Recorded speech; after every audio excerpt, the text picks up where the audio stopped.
You ever wake up from a dream that felt too real? The kind where your body jolts awake, your heart is racing, and for a second, you're not entirely sure if you're still dreaming? Here's a disturbing truth. Your brain can't tell the difference between a dream and reality. At least, not while it's happening. That means the fear, the guilt, the pleasure you experience in your dreams, your brain logs that as real emotional data. And it doesn't stop there. People have confessed to crimes they only dreamed about. Others have developed deep emotional bonds with people who never existed outside their subconscious. And in some of the darkest cases, individuals have been driven to madness by dreams they believed were memories. Dreams are not just random stories. They're psychological mirrors, sometimes cracked, sometimes shattered, that reflect the deepest parts of your mind. And the scariest part? You don't control them. Something else does. Let's talk about that. Number 1, the brain's theater. Why dreams feel real. You lay down. Close your eyes. Drift off. And suddenly, you're running through a forest. The trees are enormous. There's something chasing you. You can't scream. Your legs feel heavy. And just before it reaches you, you jolt awake. Your heart is pounding. Your breathing is shallow. But nothing happened, right? Except your body doesn't know that. See, here's the twisted truth. When you're dreaming, your brain doesn't care that it's not real. It's firing off the same neural signals it does when you're actually awake. The fear, the excitement, the sadness, they're not pretend. Your brain experiences them. But why? Let's start with a strange little area of your brain called the limbic system. It's responsible for your emotions, memories, and instincts. And when you're dreaming, especially during REM sleep, this system is wildly active. In fact, the emotional centers of your brain are more active during REM than when you're awake. That means when you dream of falling, arguing, dying, or flying, kissing, winning, those feelings aren't half-felt fantasies. They're full-blown emotional experiences. Real fear, real sadness, real joy. But here's where things get even more bizarre. Your prefrontal cortex, the part of your brain that controls logic, critical thinking, and self-awareness, goes dark during REM sleep. It's like the stage crew leaves the theater while the show is still running. So what's left? A brain that's highly emotional and terrible at questioning reality. This is why you can see your dead grandmother, or have lunch with an alien, or attend your own funeral, and never question it while it's happening. Your brain simply accepts it. There's no fact-checking. No, wait, this doesn't make sense. It's the perfect storm for unreality to feel real. Here's a disturbing psychological insight. Your body can physically react to things that never happened. Ever woken up sweating, with your heart racing, your body clenched as if you just ran for your life? That's not imagination. That's your autonomic nervous system activating because it thought you were in danger. In your dream. And this isn't just a fun science fact. It has consequences. For people who suffer from chronic nightmares, like veterans with PTSD, their bodies endure stress night after night from threats that only exist in their minds. Their hearts don't know it's a dream. Their cortisol spikes. Their blood pressure rises. Over time, this can literally damage the body. And here's a terrifying twist. The brain can remember dreams as if they were real events, especially if they involve intense emotion. There have been real-world cases where people accused others of things that only happened in dreams. Friendships destroyed. Families torn apart. Romantic relationships ended. All because someone woke up and said, "I know what you did," even though it never happened. To the dreaming brain, it did. Let's bring in a strange experiment. In a 2009 study, researchers used fMRI scans to observe people's brains while they dreamed. They found that the visual cortex, responsible for processing images, was lighting up just like it does when people actually look at things while awake. Even though their eyes were closed and they were unconscious, their brains were seeing. Not remembering, seeing. That's why you can watch entire movies in your sleep, with faces you've never seen, cities that don't exist, and plots that sometimes feel more vivid than any blockbuster you've watched awake. But there's something darker underneath this. Your brain doesn't only replay memories in dreams. It reconstructs them, twists them, merges them. You may think you're dreaming about your boss, but it's his face on your father's body, standing in your childhood home. The subconscious doesn't play fair. And that leads us to a psychological bombshell. Dreams are rehearsals. In evolutionary psychology, there's a theory called threat simulation theory. It suggests that dreams, especially nightmares, exist to help us practice survival. Your brain runs what-if simulations while you sleep. What if you were attacked, betrayed, hunted? And in doing so, it prepares you. Creepy, right? Every time you wake up in a cold sweat after being chased, betrayed, or falling, your brain just ran an emotional fire drill. Without your permission. Here's one more eerie truth. Some of the people in your dreams don't exist in your memories. They're not people you've seen and forgotten. Some faces your brain creates from scratch. That means your subconscious can invent human beings. People with personality, facial expressions, voices without conscious input. Ever fallen in love in a dream? Had a deep conversation with someone who doesn't exist? That's your brain showing off. And also, maybe warning you that not everything your mind tells you is based in truth. So here's the takeaway for Chapter 1. Dreams feel real not because they're mystical or supernatural, but because your brain makes them that way. It wants them to feel real. Your logical filters are off. Your emotions are cranked to 11. Your senses are firing. And the boundary between imagination and experience? Gone. You're not just watching a dream. You're inside it. And sometimes, it doesn't want to let you go. Number 2, dream crimes. When the subconscious confesses, imagine this. You wake up in the middle of the night, drenched in sweat, heart hammering, hands shaking. You just dreamed you hurt someone. Felt so vivid, so detailed. You can still hear the scream. You stumble into the bathroom, splash water on your face, and then something horrible happens. You ask yourself, did I actually do that? Sounds absurd until it's not. Because there are real people who've confessed to crimes they never committed, crimes that existed only in their dreams. Let's talk about Stephen Young, a British man who, in 1993, was convicted of double murder. He was sentenced to life in prison. But months later, the case was overturned when it came out that a juror admitted to using a Ouija board during deliberations and said the victim's spirit told them Stephen was guilty. Why is this relevant? Because even our waking decisions, life and death decisions, can be influenced by unconscious beliefs, dreams, and imagined truths. Now imagine what happens when the line between dream and memory completely disappears. One of the most chilling psychological cases happened in Canada. A woman, anonymous in medical records, came to therapy deeply disturbed by a recurring dream. In it, she was sexually abusing a child. The dream haunted her night after night. She had never harmed anyone, never wanted to, but after months of these dreams, she started to believe she must have done something in the past. Something buried. Something repressed. She turned herself in. She walked into a police station and confessed to a crime she only dreamed about. The police were baffled. There was no victim, no complaint, no evidence. Nothing ever happened. But she was certain.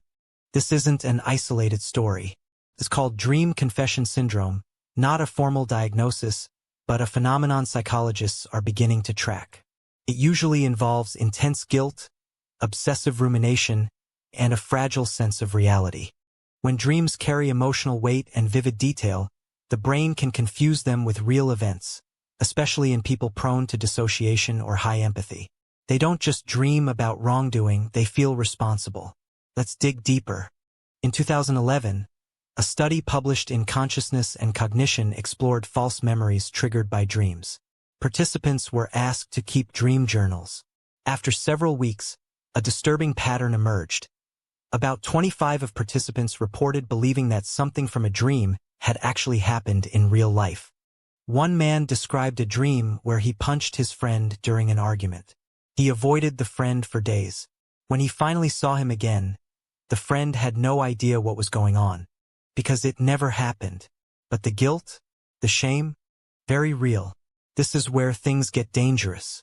For people with anxiety disorders, OCD, or unresolved trauma, dreams can act like psychological mirrors, reflecting not what they've done, but what they fear they could do. The subconscious doesn't present facts. It throws possibilities, shadows, suppressed urges onto the screen of your mind. And when you wake up from a dream like that, you're left holding the emotional aftermath with no context. Let's talk about sleepwalking. There are documented cases, yes, real legal cases, where people have committed violent acts while sleepwalking. Not dreaming, not conscious, somewhere in between. In 1987, Kenneth Parks, a 23-year-old Canadian, drove 14 miles in his sleep to his in-law's house. He strangled his father-in-law and bludgeoned his mother-in-law to death. When he woke up, he had no idea what he had done. He walked into a police station, confused and horrified. His defense? Automatism. A state where his body acted but his mind was not awake. The jury believed him. He was acquitted. This case opened a terrifying conversation about the limits of consciousness and how the subconscious can drive behavior. What else are we capable of while caught between dreaming and waking? And then there's the opposite end of the spectrum. Dreams that become confessions for real crimes. In 2008, a man named John, haunted by recurring dreams of harming someone as a teenager, eventually confessed to police that he believed he may have assaulted a neighbor boy as a child. He wasn't trying to escape guilt. He wanted to know if it was real. The dream was so vivid, so shameful, that he questioned his own memory. The investigation revealed no victim, no records, no evidence. Nothing to back up the dream. But what makes this horrifying is that he could never be sure. And psychologically, that not knowing is a form of torture. Let's pause for a moment. How well do you actually remember your past? Studies show that even our real memories are reconstructed every time we recall them. That means each time you remember something, you're editing it slightly. The line between what you dreamed and what you did gets thinner over time. Dreams with intense emotion, fear, guilt, lust, can embed themselves like real events, especially if you never had closure or clarity in the waking world. Ever had a dream where someone cheated on you and you woke up angry at them? That's your brain reacting to emotional logic, not physical reality. And it doesn't always reset in the morning. So here's the haunting truth. Dreams don't just live in your mind. They leak into your real life. They change your emotions, shape your behavior, cloud your memories, and in some cases, they can make you confess to something you never did. Or worse, make you doubt yourself forever. Number 3, the shadow self. What your darkest dreams reveal. Why do you dream about things you'd never admit to yourself when you're awake? Hurting someone, being humiliated, sleeping with someone you shouldn't, watching something burn, getting lost, being exposed. You wake up disturbed, ashamed, maybe a little shaken, but you don't tell anyone because it wasn't real, right? Except, it kind of is. Welcome to the psychology of the shadow self, a term coined by Carl Jung.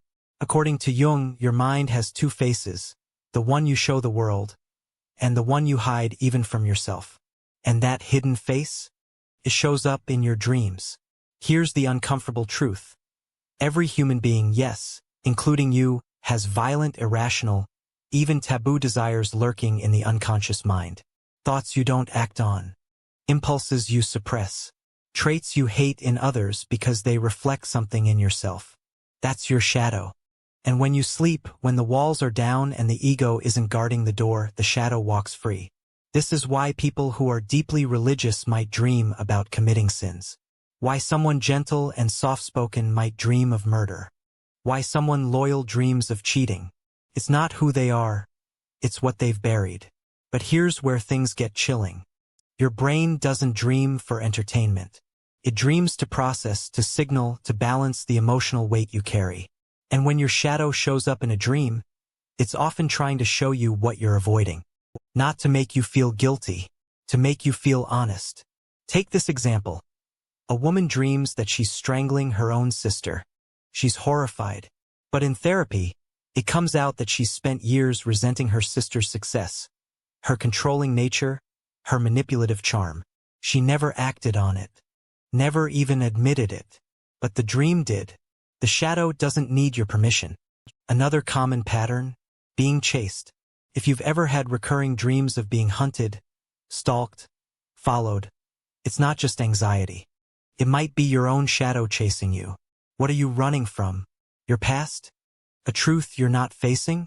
A decision you regret but never processed? Dreams don't always spell it out, but they cast symbolic roles.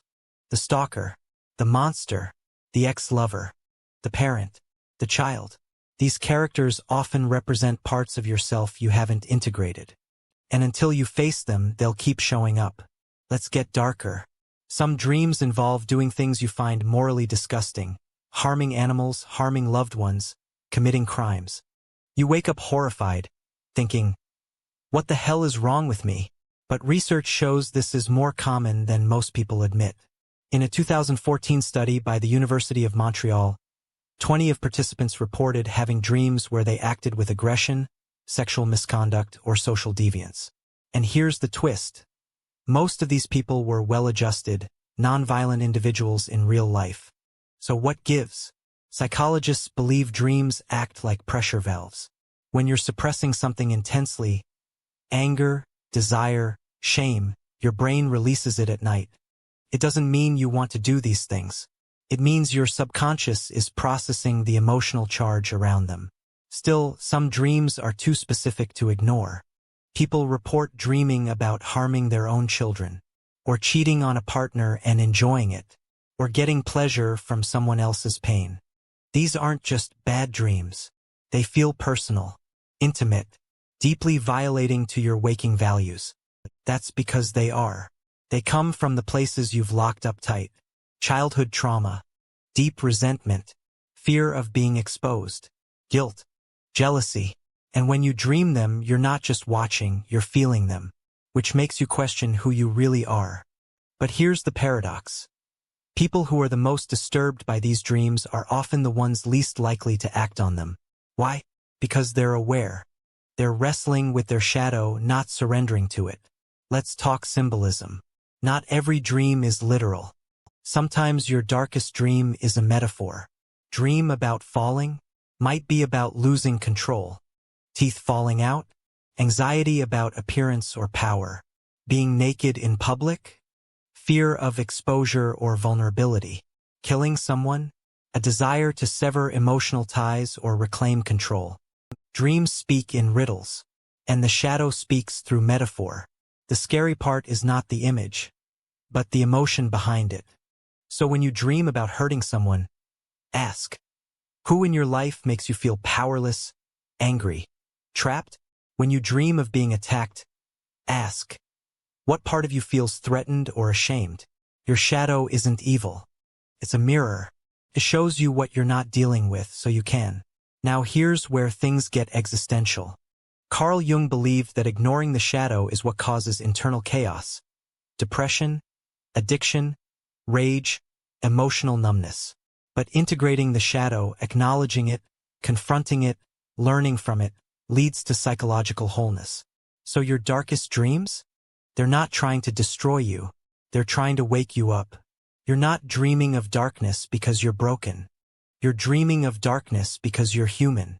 And the deeper you go into that darkness, the more light you can bring back with you.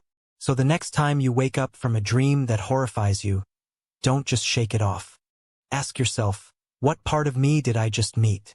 And what is it trying to tell me? Because sometimes, the scariest thing in the dream isn't the monster. It's the reflection. Number 4, lucid nightmares. When you wake up inside the horror, you realize you're dreaming. You're floating, walking through a warped version of your childhood home.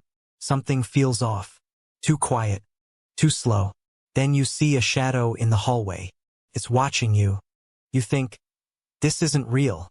I'm dreaming. But the shadow moves closer. You try to wake up. You can't. Your chest tightens. Your limbs feel heavy. The walls start to melt.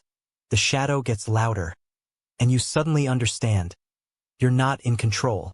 Welcome to a lucid nightmare, the psychological paradox where you become conscious inside the nightmare and still can't escape it.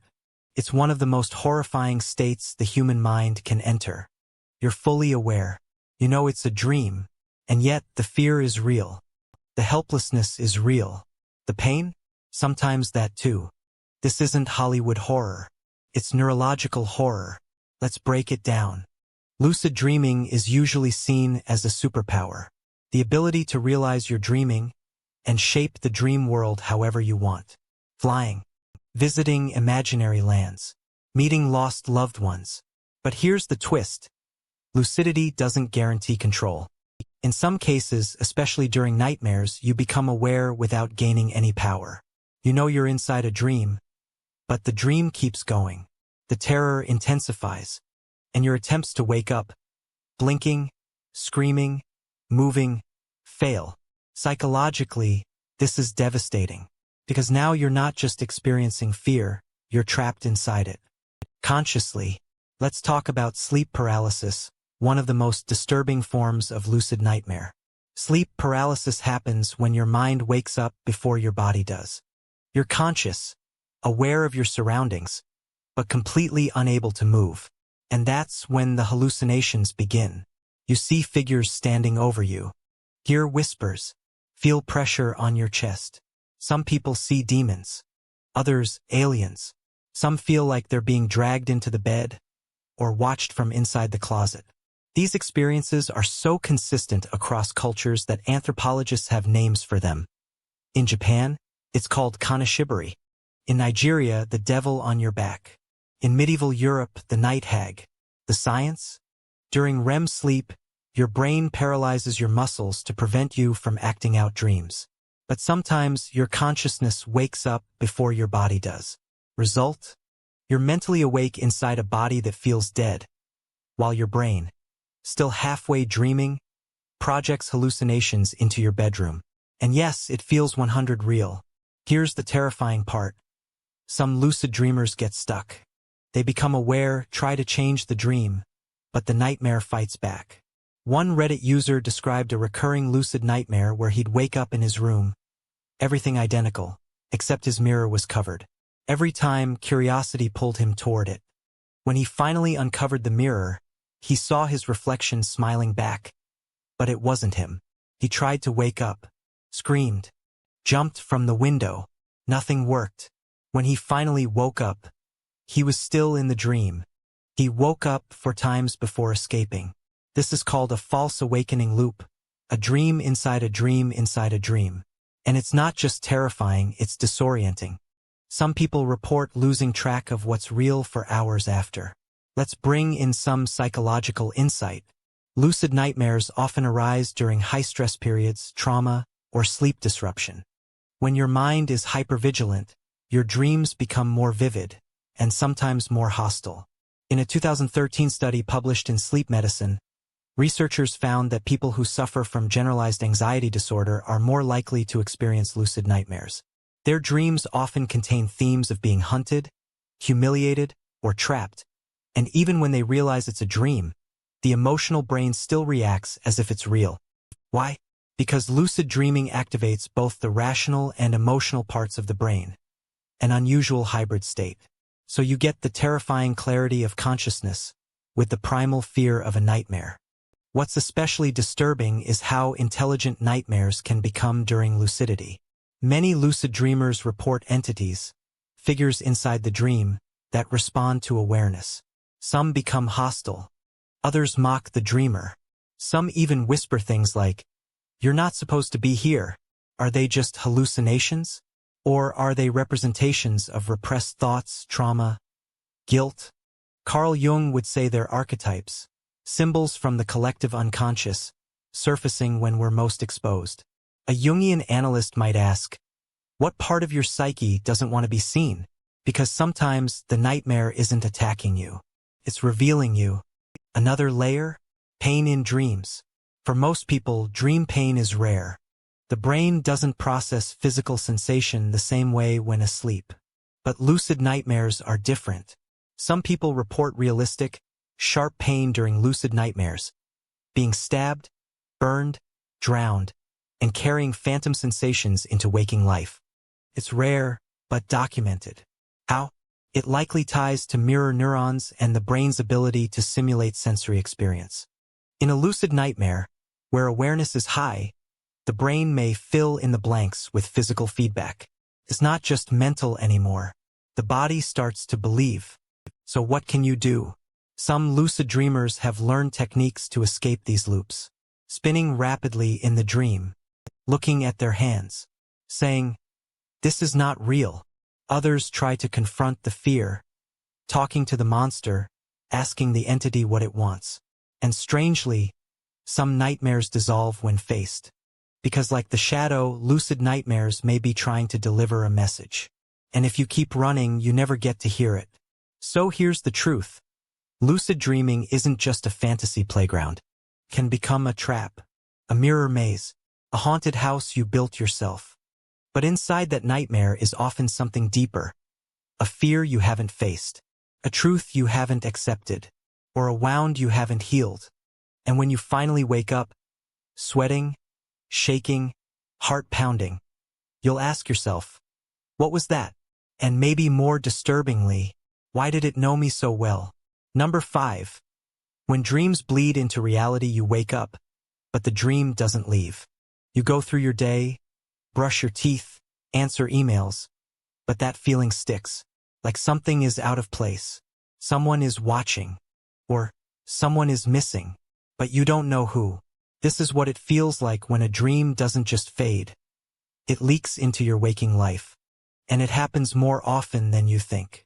Psychologists call it dream residue, emotions, sensations, even behaviors that carry over from dreams into reality. You might wake up angry at your partner because of something they did in your dream. You know it's irrational, but it still affects how you treat them. Why? Because the emotional memory is stored in the brain just like a real event. Your subconscious doesn't distinguish between dream betrayal and real betrayal. The feeling is the same. And if that emotion is intense enough, grief, guilt, shame, it can shape your actions, influence your choices, even change your beliefs. Let's go deeper. In a study published in the Journal of Personality and Social Psychology, participants who dreamt about failing a test showed more anxiety and self-doubt the next day, even though they hadn't actually failed anything. Another group dreamed about being cheated on and woke up more suspicious, less trusting, more emotionally distant from their partners. All because of a dream. This is how powerful the subconscious can be. It doesn't wait for permission. It just reacts. And sometimes it rewrites your emotional landscape. But sometimes it goes further. Meet Elena, a 34-year-old artist who dreamed of a man every night for 3 years. She never met him, didn't recognize the face. But in her dreams, they were in love, traveling, laughing, talking for hours. It was the deepest connection she'd ever felt. Over time, her feelings bled into real life. She stopped dating. She painted his face. She spoke about him like he was real. And when she finally showed the painting online, others claimed to have seen him in their dreams too. No one could explain it. A shared hallucination? A cryptomnesic memory from an old TV show? Or something stranger? Some called it the man from dreams. Others called it a psychological hoax. But for Elena, it was very real. She fell in love with someone who only existed in her subconscious, and it changed her life. Let's shift gears. Have you ever had a prophetic dream? One where something small, something meaningless, actually happens the next day. You dream of a red balloon. The next afternoon, one floats past your car. Coincidence? Or something more? The brain is a pattern-seeking machine. It loves finding meaning. Sometimes it connects dots that aren't really connected. Other times, it might be catching glimpses of things before they happen. Scientists call this precognition, and while mainstream psychology is cautious, there are enough personal accounts to raise eyebrows. In a survey by psychologist Dr. David Ryback, over 60 of participants reported having at least one dream that seemed to predict a real-life event. A coincidence? Maybe. But to the human mind, especially one already searching for meaning, those dreams feel like warnings. Or fate. Let's get darker. For people with PTSD, dreams don't just reflect trauma, they replay it. Over and over. And over. This is called re-experiencing, where the line between memory and dream collapses completely. People wake up crying, sweating, screaming. They avoid sleep entirely, terrified of what their brain will force them to relive. This isn't dream residue. This is dream domination. And the long-term effects are brutal: insomnia, depression, emotional numbness, social withdrawal. The fear isn't just at night. It infects every part of the day. These dreams bleed into reality by tearing through the psyche. But there's another kind of bleeding, one that feels beautiful until it isn't. It's when dreams become escapes, places that feel better than waking life. This happens to people struggling with grief, loneliness, heartbreak. You dream of the person you lost. They're smiling, talking. Everything's okay. And when you wake up, reality feels wrong. This is called dream craving, when someone longs to go back to the dream, not because it's fantasy, but because it feels truer than real life. And that longing can become addictive. One patient in a 2017 case study reported deliberately sleeping 12 to 16 hours a day, using medication to trigger vivid dreams about their deceased child. Their grief was so intense that their subconscious became the only place where the child still lived. But when dreams become your safe place, what happens when you can't get back in? Let's talk false memories. The boundary between dream and memory is fragile. In fact, studies show that if you talk about a dream enough, especially one that feels autobiographical, your brain may eventually store it as a real memory. And when that happens, your identity begins to shift. You start to believe, this happened to me, even when it didn't. This is particularly dangerous in cases involving trauma, relationships, or moral decisions. A dream about cheating can become a source of guilt. A dream about being abused can create false pain, or worse, false accusations. Psychologists call this source confusion, when you remember the content, but forget where it came from. Dream, memory, emotion, reality, your brain blurs the line. So, what do we do with all this? Do we fear our dreams? Or listen to them? Should we treat them as nonsense? Or warnings? The answer isn't simple. Dreams are not predictions, but they are reflections, deep emotional echoes of your subconscious life. They can reveal your fears, your desires, your regrets, sometimes even before you consciously realize them. And yes, sometimes they can shape your reality. Not with magic, but with emotion. Emotion is what builds beliefs, and beliefs shape your world. So the next time a dream follows you into the morning, don't just shake it off. Ask yourself, why did it stay? What part of me did it awaken? And what might it still be trying to tell me?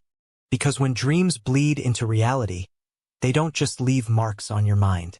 Sometimes, they leave fingerprints on your soul. If the line between dreams and reality just got blurrier, you're in the right place. Hit that like button if you're curious about the dark side of your own mind. Subscribe if you want more deep dives into the unsettling truth psychology doesn't always talk about. And share this with a friend who says their dreams are just dreams. Trust me, they're not.